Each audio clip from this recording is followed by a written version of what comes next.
네, 우리 하나님의 말씀 고린도후서 7장 8절에서 10절에 있는 말씀을 본문으로 해서 오늘은 사람을 살리는 근심이라는 제목으로 하나님의 말씀을 대언하겠습니다.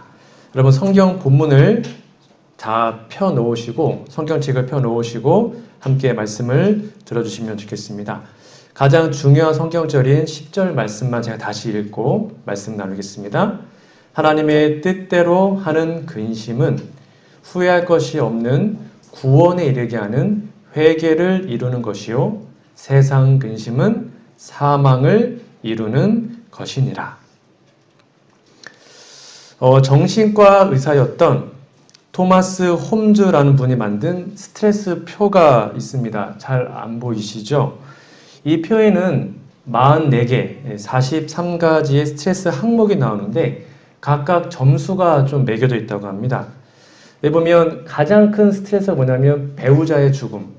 아무래도 평생 함께 했던 배우자가 이렇게 돌아가시면 그게 아마 정신적 충격이 제일 큰 거잖아요. 그 다음에 큰 게 뭐냐면 그게 이제 스트레스 점수가 100점이에요. 그리고 이혼이 두 번째인데요. 73점. 그리고 질병이 걸렸을 때가 53점. 그리고 재밌게도 결혼했을 때도 스트레스 50점이라고 된다고 합니다. 결혼이 마냥 좋은 것 같지는 않습니다.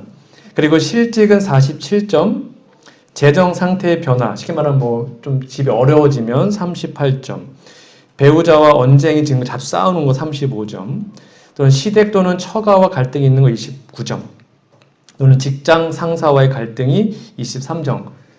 다 보시면 쭉 보시면 여러분들이 요 근래에 좀 이렇게 당하신 게 있습니까?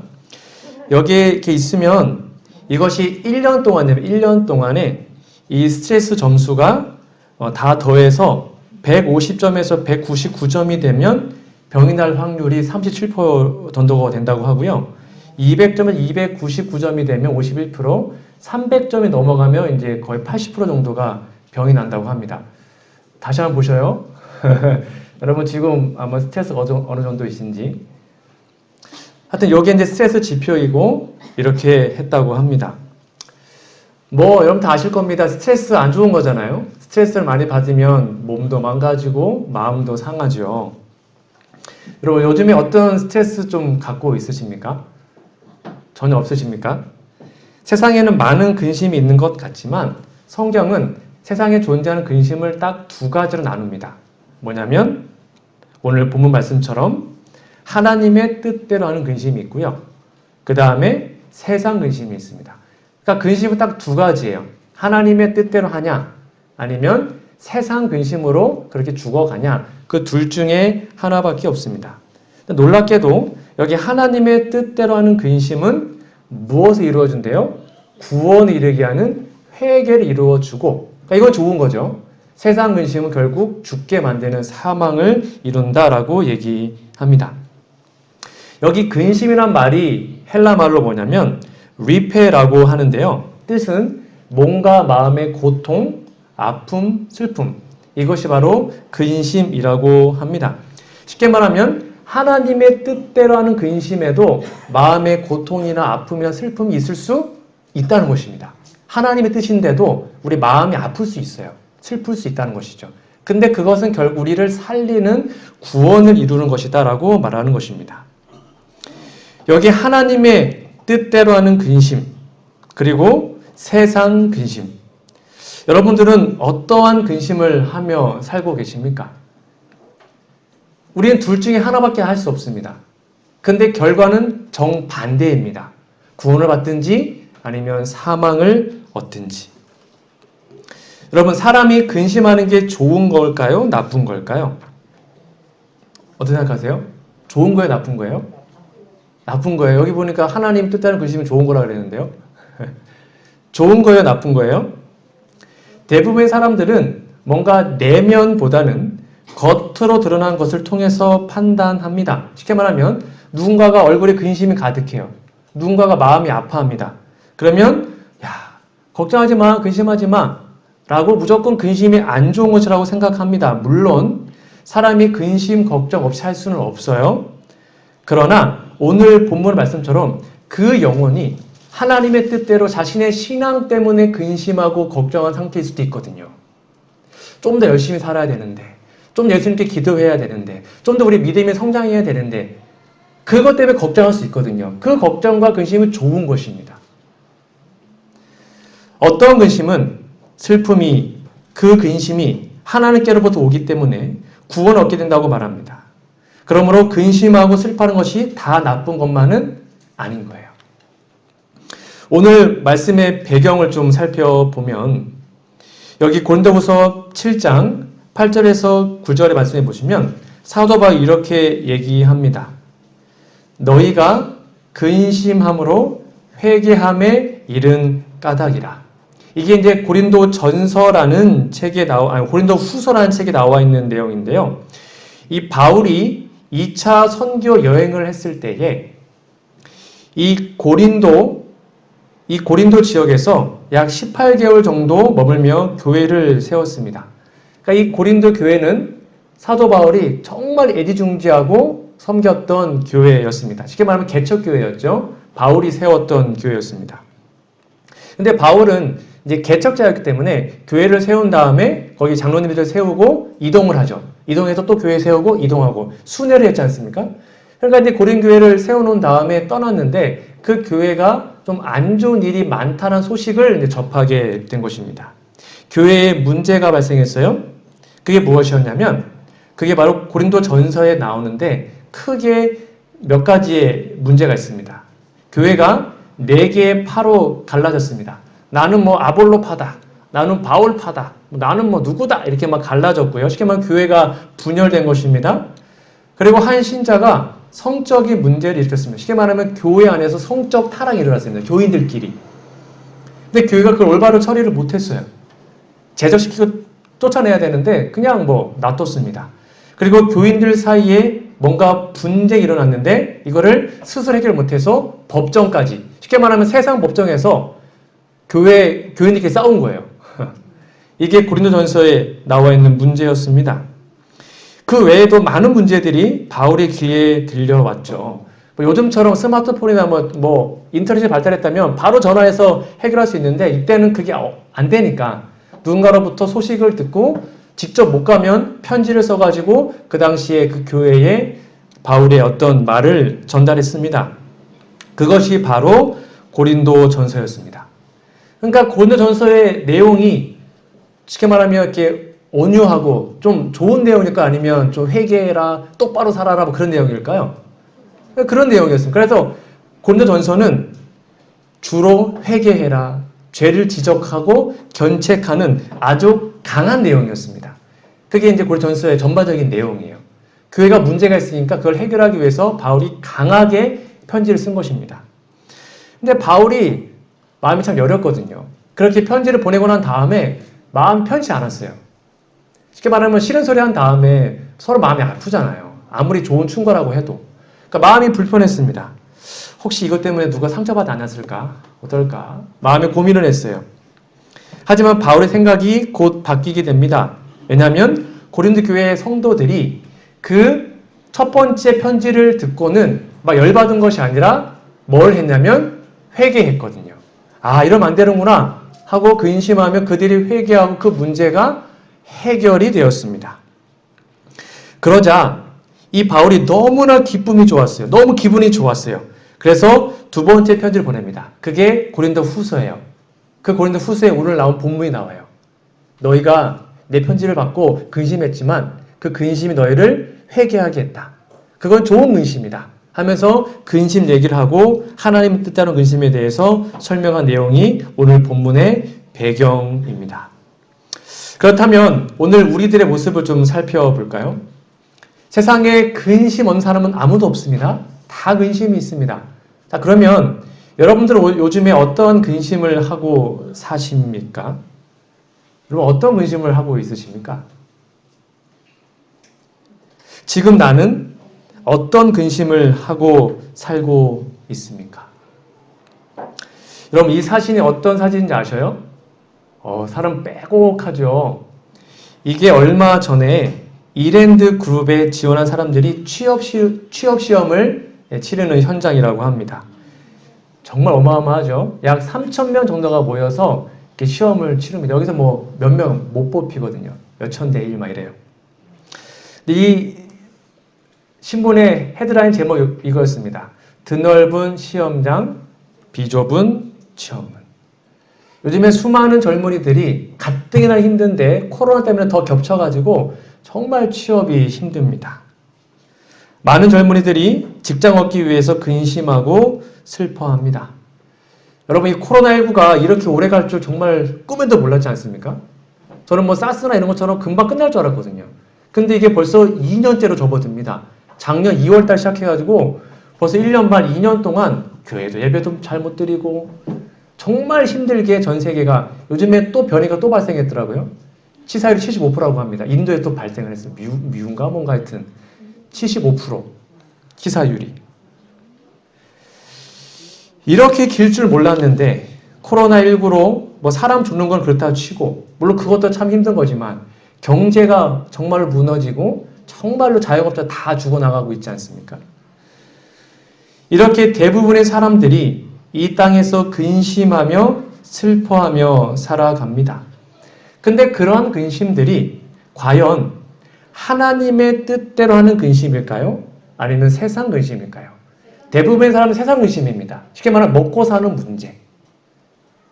우리의 가족 어떻게 처리할 수 있을까? 어떻게 잘 돌볼까? 우리 자녀들, 우리 애들 어떻게 하면 잘... 그런데 그러한 근심들은 사망을 이룬다라고 성경은 분명히 얘기합니다.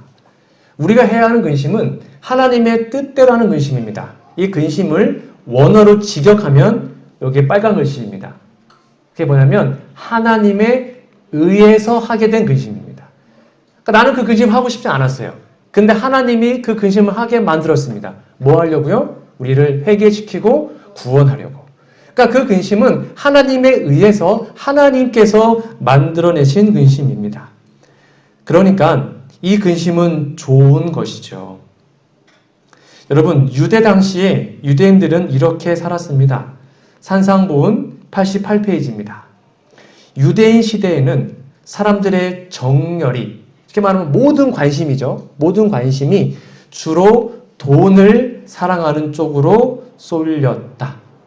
쉽게 말하면 돈만 벌 수 있으면 안식일도 타협하고 돈만 벌 수 있으면 잠깐 신앙을 접고 잘 먹고 잘 살 수만 있으면 하나님 잠깐 뒤로 물러나고 그거 하고 그게 그 당시 사람들의 모습이었습니다. 근데 예언시는 말하기를 오늘날도 똑같다는 것입니다. 속된 마음이 하나님과 믿음이 차지할 자리를 빼앗았다. 재물을 향한 탐욕은 너무도 매혹적이며 황홀케 하는 영향을 생애에 미치기 때문에 고결함을 왜곡시키고 인간성을 부패케 하는 결과를 초래하여 마침내 사람들을 멸망에 빠뜨리고 만다. 그 다음이 중요합니다. 사단을 섬기면 근심과 번민과 피곤한 수고로 가득 찬다. 또 사람이 세상에 쌓아 두려고 애쓰는 재물은 일시적인 것에 불과하다. 즉 사단을 섬기다는 것은 뭐냐면 다른 게 아닙니다. 돈입니다. 돈 때문에 사단을 섬기면 결국 뭐밖에 없다는 거예요? 근심, 번민, 피곤한 수고로 가득 차게 되는 것이죠. 그런데 불행하게도 많은 그리스도인들도 이렇게 살아갑니다. 또 하나 더 있습니다. 신물교 53페이지에 보면 자녀들의 발육기에 있어서 부모의 책임은 실로 크다. 부모들은 청년들이 인생과 인생의 참된 성공에 대한 바른 견해를 갖도록 올바른 감화로 그들을 두를 수 있도록 연구해야 한다. 그 다음에 좀 슬픈 내용입니다. 그럼에도 불구하고 이 세상에는 자녀들의 세속적 번영을 첫째 목적으로 삼는 부모가 얼마나 많은지 모른다. 영생을 상속할 하나님의 아들과 딸 될 특권을 세속적 이익과 바꿔버린다. 이게 일반 사람들이라면 뭐 그럴 수 있어요. 하나님을 모르니까. 그런데 문제는 뭐냐면 일반 사람들 보는 것이 아니라 누가 그러냐면요. 특별히 그리스도인, 우리 재림 성도들도 이럴 수 있습니다. 여기 자녀들의 세속적 번영을 위해서 쉽게 말하면 자녀들이 좋은 대학 가고 성공하기 위해서 안식일날 학원 보내고 안식일날 오후에 공부시키고 그런 사람들이 얼마나 많은지 모릅니다. 정말 많이 있습니다. 나중에 대학 가면 그때 교회 나오면 돼. 혹시 이러한 모습이 우리의 모습은 아닌지요? 여러분, 코로나19에 걸려서 먹고 사는 문제가 힘들어질까 봐 걱정하고 근심하십니까? 아니면 코로나19 이 사태가 길어지면서 우리의 신앙이 좀 나태해지고 교회가 좀 힘이 없어지고 교단이 힘들어지고 그런 것 때문에 근심하고 걱정하십니까? 사람들의 한 대부분의 근심은 세상 근심입니다. 그리고 그 근심은 결국 사망을 이룰 것입니다. 그러므로 우리는 하나님의 뜻대로라는 근심을 해야 하는데 그 근심은 과연 어떠한 근심일까요? 오늘 몇 가지 사례를 통해서 함께 살펴보고자 합니다. 이 사진은 그냥 제가 가져온 것이고요. 한 그리스도인 군인이 해안 부대에서 이제 근무를 서고 있었습니다. 그 부대의 군인들은 밤마다 한 명씩 인근 마을을 가서 몰래 김치 이런 것들을 훔쳐와서 먹었던 사람들이었습니다. 며칠 뒤에는 한 그리스도인이 그 군인이 이제 당번이 된 것입니다. 그러니까 고참들이 가가지고 빨리 훔쳐와. 근데 이 사람은 그리스도인이니까 그걸 할 수가 없는 거예요. 양심이 걸리잖아요. 그래서 고참한테 얘기합니다.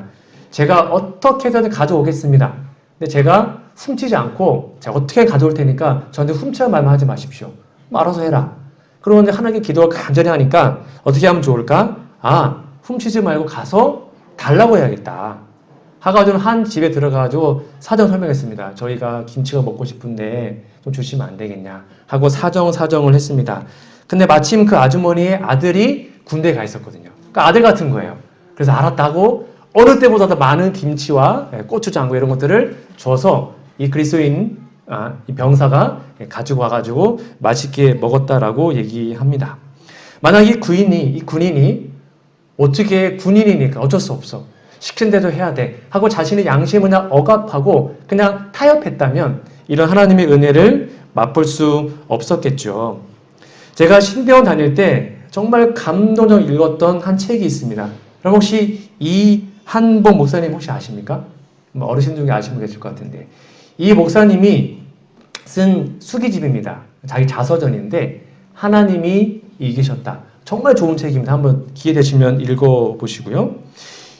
지금 은퇴하신 분인데 나이가 많으셔요. 80 넘으셨는데 이분이 이제 젊었을 때 우리는 말하면 60년 70년대 그때 군대 얼마나 힘들었습니까? 근데 이분이 집총거부를 했어요. 자신이 양심으로는 총을 들인 게 불가능한 것입니다. 그래서 집총거부를 해서 이제 감옥에 갔죠. 집총거부와 안식일 성수로 그 당시의 감옥은 거의 인권이 없지 않습니까?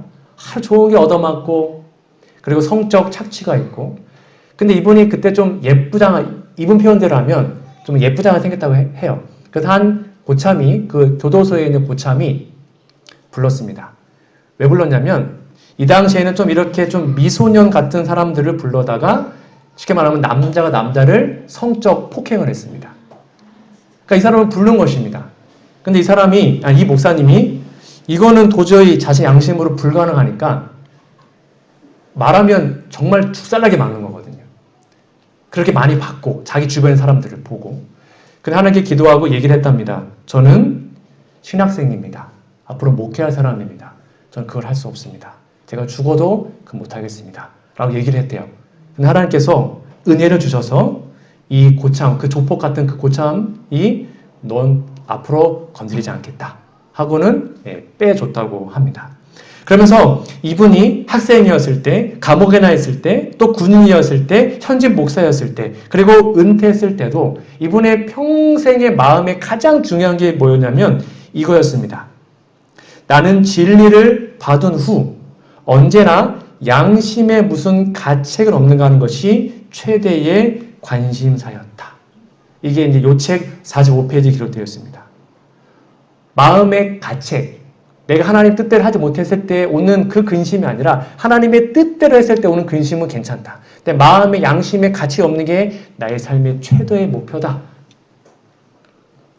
물론 우리에게는 하나님에 대한 순종을 가로막는 환경들이 있습니다.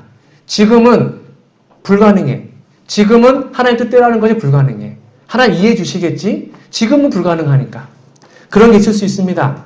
그러나 그때 그 환경들을 극복하기 위해서 마음의 근심과 그에 따른 슬픔이 있다면 그러한 근심과 슬픔은 하나님의 뜻대로 하는 근심입니다. 하나님의 말씀을 순종하기 위해서 하는 근심. 하나님의 말씀대로 하기 위해서 하는 근심. 그게 우리를 회개시키고 구원하는 근심인 것입니다.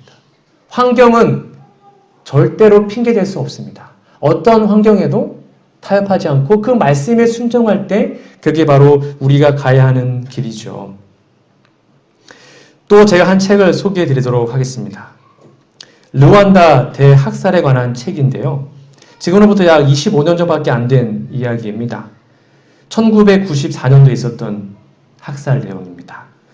내일 우리 가족이 죽게 될 거라는 걸 제발 전해주세요. 여러분 이 얘기 아마 아실 거예요. 1994년 4월부터 약 100일 동안 르완다에서 내전이 발생합니다. 100일 동안 몇 명이요? 100만 명. 하루에 10,000명씩 죽은 거예요. 100일 동안 100만 명이 되는 사람들이 이게 다 이제 시체인데요. 죽었는데, 불행하게도 제가 이 책을 봤을 때, 여기에 재림교회의 현직 목사들도 사람을 죽였더라고요. 그러니까 상대방 부족이니까 잡아 죽여요. 총살을 하고, 현직 목사들이. 그 종교적 이념 때문에 했던 걸 제가 보게 됐습니다. 제7안식 예수님께 한 목사와 그의 아들이 조직적으로 살인에 가담한 것입니다. 제가 이걸 보면서 목사도 이럴 수 있구나. 진짜로 야곱의 환란이 닥쳐왔을 때 나는 핍박을 당하는 사람일까? 아니면 내가 변질돼서 핍박을 가하는 사람일까? 그럼 많은 사람들이 야곱 환란을 두려워하거든요. 그럼 야곱 환란 핍박 받는 거 두려워하지 마세요. 우리가 변질돼가지고 핍박을 가하는 사람이 될 수도 있어요. 그게 예언되어 있거든요. 마지막 때 수많은 재림교인들이 변질돼가지고 교회를 떠나서 지금 말하면 그런 사람들이 앞잡이가 된다고 나와 있거든요. 그러니까 목사도 이럴 수 있다는 거예요. 목사도.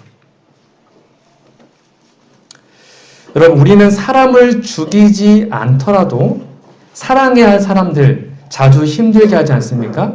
상처 주지 않습니까? 우리의 말로, 우리의 행동으로. 우리에게 예수님의 사랑으로 어떤 사람을 사랑하지 못했다는 근심과 슬픔이 혹시 있습니까? 왜 나는 좀 더 사랑하지 못할까? 좀 더 용서하지 못할까? 그러한 근심이 마음속에 혹시 있으십니까? 만약 그러한 근심과 슬픔이 있다면 그것은 하나님의 뜻대로 하는 근심입니다. 그러한 근심은 좋은 것입니다. 그것이 우리를 결국 살리게 만들 것이거든요. 매일 아침에 해가 뜨잖아요. 여러분 사실 해가 뜬다는 표현은 잘못된 거죠. 그렇죠? 해는 가만히 있고 뭐가 도는 거예요? 지구가 도는 거죠. 그런데 해는 항상 그 자리에 있습니다. 여기 사진처럼 지구가 그 태양을 뱅글뱅글 도는 것입니다. 자, 그러면 지구가 쉽게 말하면 낮이 된다는 게 뭘까요? 낮은 그 지구 표면이 태양을 향해 있을 땐 낮이죠. 그렇죠? 밤은 뭐예요? 지구 표면이 태양을 등지고 있으면 그게 밤이에요. 마찬가지로 지구가 해를 향할 때 해가 뜬다고 표현하고 있는 것입니다. 하늘이라는 예언의 말씀이 있습니다. 의의 태양 되시는 예수님께서는 치유의 빛으로 떠오르신다. 그러니까 예수님은 항상 떠올라 계십니다. 의의 태양이시거든요. 그분은 변하지가 않아요. 그 자리 그대로 언제나 그곳에 함께 하십니다. 그런데 우리가 그분을 뭐하지 않으면 바라보지 않으면 지구가 태양을 바라볼 때 그 지구가 낮은 것처럼 우리가 의의 태양을 바라볼 때 우리의 믿음은 놀라운 변화가 있게 되는 것입니다. 많은 사람들에게 매일 아침 해가 뜨는 것처럼 의의 태양은 왜 우리 마음속에 잘 떠오르지 않을까요? 예수님의 그 놀라운 말씀이 그분의 그 사랑과 희생이 우리 마음속에 떠올라야 우리가 변하는데 마치 매일 아침마다 태양이 뜨는데 왜 의의 태양은 우리 마음속에 잘 떠오르지 않을까요? 그것은 바로 우리가 시간을 내서 우리의 마음을, 우리의 얼굴을 그분을 향하여 바라보고 있지 않기 때문인 것이죠. 여러분, 하루 3끼 밥 꼬박꼬박 잘 챙겨 먹지만 정말 우리가 그렇게 생명의 말씀, 하나님의 양식을 먹고 있습니까? 만약 그렇지 못하다면 말씀 안 본 것 때문에, 기억절 못 외운 것 때문에, 교과 공부 못한 것 때문에, 예배 못 나온 것 때문에 마음에 근심이 있습니까? 아니면 아예 뭐 바쁜데 내일 읽지 뭐. 혹시 그러고 있습니까? 말씀을 못 보는 것 때문에 마음에 근심이 있다면 그것은 하나님의 뜻대로 하는 근심입니다. 그런 근심은 좋은 것입니다. 결국 그것이 우리를 살게 할 것입니다. 또 한 예를 들어볼까요? 대제행투 660페이지에 보면 1000년간 사단은 그 황폐된 땅에서 방황하며 그가 하나님의 율법을 거스려 반역한 결과를 바라본다. 그 기간에 당하는 사단의 고통은 참으로 크다. 타락한 이후로 그는 끊임없는 활동 때문에, 이게 중요한 포인트입니다. 사단은 끊임없이 활동했습니다. 쉬지 않았어요. 반성할 여유를 얻지 못했다. 그러나 이제 그는 그의 세력을 빼앗기고 처음에 하늘 정부에 반역한 일에 그가 담당해온 역할을 깊이 생각하게 되었다. 그러니까 6000년 동안 사람을 죽이고 유혹하는 것만 골몰했거든요. 근데 천년기가 됐을 때 이 지구에 아무도 없잖아요. 그러니까 사단이 할 게 없어요. 그래서 그때 비로소 활동을 멈추고 내가 이렇게 나쁘지 많이 했구나. 그때 비로소 고민했다고 성경은 말합니다. 여러분, 우리는 어떠합니까? 바쁜 것은 하나님의 뜻이 아닙니다. 물론 바쁠 수 있습니다.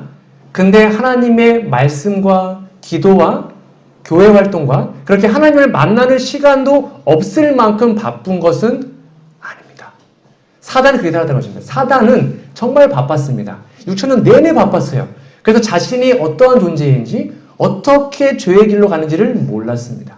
바빴으니까. 여러분, 아무리 바빠도 매일 우리의 삶을 하나님께 드리고 내 삶을 반성하는 시간을 가지고 있으십니까? 미국의 이 라스베가스 아시죠? 도박의 천국. 여기에는 호텔이 되게 많이 있는데 그 호텔에는 다 카지노가 있습니다. 이렇게 땡기는 거 있잖아요. 그리고 도박하는 거 있지 않습니까? 근데 그 모든 카지노 안에는 없는 것이 하나 있습니다. 그게 뭐냐면 카지노에는요, 시계가 없어요. 시계가 없어요. 왜 시계를 없앴을까요? 사람들한테 뭐 하게 하냐면 시간 가는 줄 모르고 도박하라고. 시계를 안 붙여놓는답니다. 그리고 여기 카지노에는요, 오전을 통해서 이게 이제 산소보다 좀 좋은 거거든요. 신선한 산소를 계속 공급합니다. 쾌적한 공기를 만들어줘요. 왜 그렇게 하냐면 피곤하지 말고 도박 열심히 하라고. 그리고 여기에는요, 비싼 술을 공짜로 줍니다. 아무리 작은 도박장도 술이 다 공짜랍니다. 왜 이렇게 할까요? 술 먹고 정신 해롱해롱 해가지고 더 많이 도박하라고. 여러분, 머리 좋은 사람들이 온갖 아이디어를 다 짜내서 사람들의 호주머니를 털어갑니다. 쉬지 못하게 하고 정신을 희미하게 하고 돈 많이 뿌리고 가라. 우리가 사는 세상과 많이 흡사하지 않습니까? 정말 흡사합니다. 사단이 만든 울무가 이것입니다. 하늘 생각하지 못하게 합니다. 그저 돈 버는데 바쁘게 합니다. 그리고 지금은 내가 힘드니까 돈 버는데 좀 하나님 이해해 주시겠지. 자신의 영적인 면을 돌아보거나 자녀의 구원을 위한 진지한 시간을 내지 못합니다. 많은 사람들이 몸에 살찌면 걱정합니다. 이거 다이어트 해야 되는데 막 하죠. 그런데 정작 마음에 살이 찌면 관심도 없어요. 마음이 살찌는 게 뭐예요? 마음이 둔해지는 거거든요. 몸에 살찌면 몸이 둔해지잖아요. 근데 마음이 살이 찌면 마음이 둔해지거든요. 근데 마음에 살찌는 거에 대해서는 별로 신경은 안 써요. 카카오톡, 페이스북, 유튜브, 넷플릭스, TV, 드라마, 영화, 스포츠, 예능 등등 이런 것으로 시간을 보내지만 정작 하루에 30분 또는 1시간이라도 말씀 보고 기도하고 자신의 삶을 반성하고 하는 데는 많은 분들이 시간을 못 내는 것 같습니다. 혹시 우리의 모습은 아닙니까? 여러분, 세상 근심은 머리 터져라 하고 있으면서 회개하고자 하는 구원을 이루는 하나님의 뜻대로 하는 근심을 혹시 하고 있지 못하다면 다시 한번 하나님의 성령의 음성을 받아들이심으로 세상 근심이 아니라 내 삶을 살피고 내 믿음을 살피는 그러한 근심이 우리 안에 있기를 간절히 소망합니다. 요한복음 11장 35절에 참 슬픈 구절이 있습니다. 이 말씀 좀 같이 읽어볼까요? 시작. 예수께서 눈물을 흘리시더라. 예수님만큼 참 명랑하시고 행복하시고 늘 마음의 기쁨과 행복이 있었던 분이 없거든요. 근데 예수님이 우셨습니다. 이 구절은 성경 구절 중에 가장 짧은 구절 중에 하나입니다. 영어로는 두 단어가 합니다. 제가 영어 잘 못하지만 Jesus wept. 예수께서 우셨다. 한글로는 세 단어이지만요. 왜 우셨을까요? 이 본문이 바로 나사로 그 사건, 그때가 이 본문의 배경입니다. 시대소망 534페이지에 보면 그리스도께서 우신 것은 그의 앞에 전개되는 장면 때문만이 아니었다. 왜냐하면 예수님이 나사로 곧 살릴 거거든요. 미래를 내려다보실 때에 그는 고통과 슬픔, 눈물과 죽음이 사람들의 운명임을 보셨다. 각 시대와 각 나라에 사는 인간 가족들의 고통으로 말미암아 예수님의 가슴은 찢어지는 듯하였다. 죄 많은 인간의 재난은 예수의 심령을 무겁게 짓눌렀고 그가 그들의 모든 고통을 덜어주시려고 하실 때 그의 눈물의 샘이 터졌던 것이다. 이게 예수님의 근심이었습니다. 정말로 불쌍한 인생들이 살 길이 있는데 그 길로 안 가는 것입니다. 예수님을 믿으면 구원받을 수 있는데 그거 하지 않고 그저 고통과 슬픔과 눈물과 죽음밖에 없는 그 불쌍한 인생을 계속 가고 있으니 끝까지 회개하지 않고 구원받지 못하고 있으니 가슴이 터지는 거죠. 그래서 우셨어요. 그게 예수님의 근심이었습니다. 그리고 그 눈물의 그 근심이 하나님의 능력을 구하는 원동력이 되었고 결국 나사로를 살리시게 된 것입니다. 오늘 우리에게 세상 근심이 아닌 이러한 눈물이 아닌 우리의 마음과 우리의 가족과 우리의 이웃들의 구원을 위해서 한번 울어보시는, 한번 눈물 흘려보시는 그러한 마음이 있기를 간절히 바랍니다. 이제 한 달 뒤면 전도회가 있습니다. 제 마음에 근심이 있습니다. 과연 많은 영혼들이 올까? 얼마나 많은 영혼들이 이 교회에서 구원을 받을까? 또 우리 교인들이 얼마나 많이 이번 전도회를 통해서 변화될까? 정말 마음에 많은 근심이 있어서 하나님께 기도하고 있습니다. 여러분, 하나님께서 회개의 선물을 주셔서 우리의 삶에도 구원과 회복이 정말로 날마다 임하기를 간절히 소망합니다. 한 CEO, 우리 김희근이라는 한 회장님께서 이런 말을 했습니다. 인생살이 그거 패키지 딜이다. 그러니까 일괄거래다. 기쁨, 슬픔, 즐거움, 괴로움 한 묶음으로 팔지 따로따로 살 수 없더라. 이렇게 말을 했다고 합니다. 전 처음에 이 말이 맞는 줄 알았어요. 여러분 이 말이 맞아요? 틀려요? 이 말이 맞아요? 틀려요?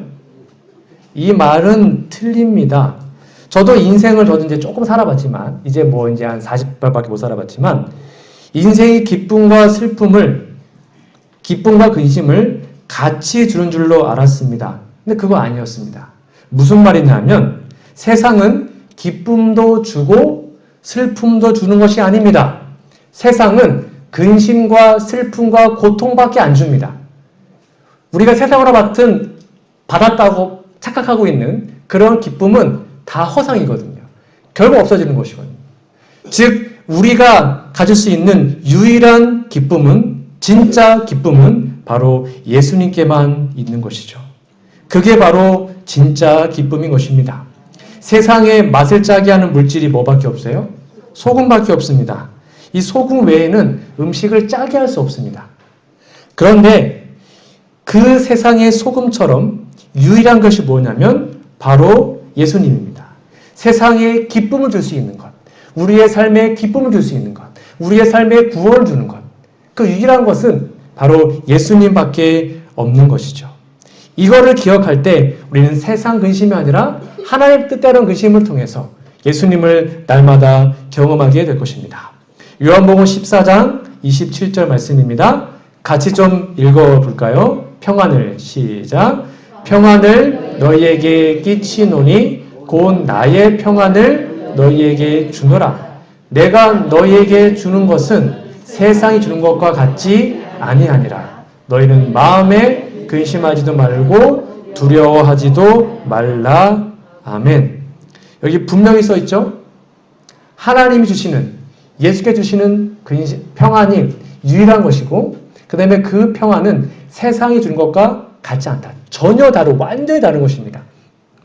그러므로 그 평안을 줄 테니 뭐 하지 말래요? 마음에 근심하지 말래요.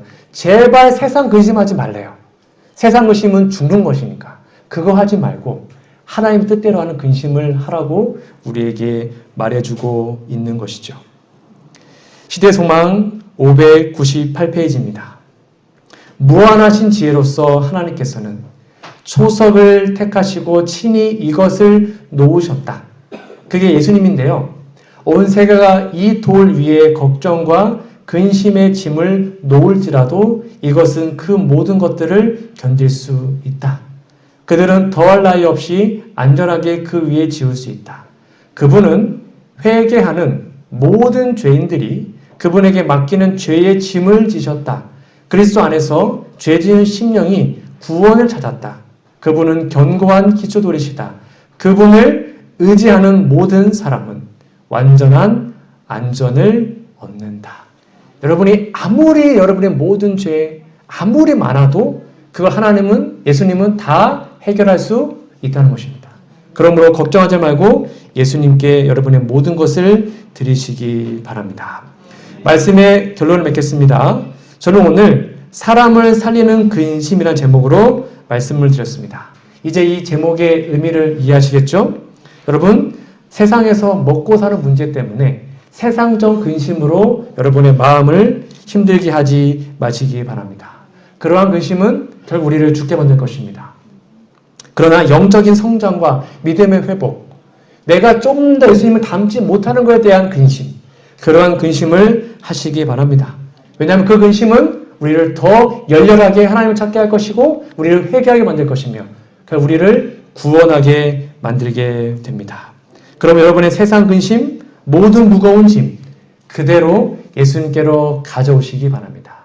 예수님께 다 드리시면 예수님은 전혀 뭐라 하지 않으시고 여러분의 모든 문제를 해결할 수 있습니다. 그분께 여러분께 다 맡기면 여러분의 모든 문제 다 내려놓으시면 이제는 여러분은 세상 근심이 아니라 하늘의 평강 속에서 살아가게 될 것입니다. 그게 바로 기도 생활입니다. 하나님, 제 죄의 짐을 하나님께 드립니다. 제 마음의 짐을 주님께 드립니다. 하나님, 제 마음을 변화시켜 주세요. 그거를 날마다, 아침마다, 새벽마다 하는 것입니다. 힘들 때마다 하는 것입니다. 수시로 그분의 이름을 부르는 것이죠. 그것이 바로 하나님이 우리에게 원하시는 것입니다. 그러면 이제는 차원이 다른 근심, 하나님의 뜻대로 하는 근심을 하셔서 회개를 이루시기 바랍니다. 돌아오는 한 주간은 매일 의의 태양 되시는 하나님을, 예수님을 바라보심으로 하나님 주시는 근심과 그 근심을 해결했을 때 오는 평강을 날마다 소유하고 경험하는 우리 모두가 되기를 간절히 바라며 오늘 말씀을 마치도록 하겠습니다.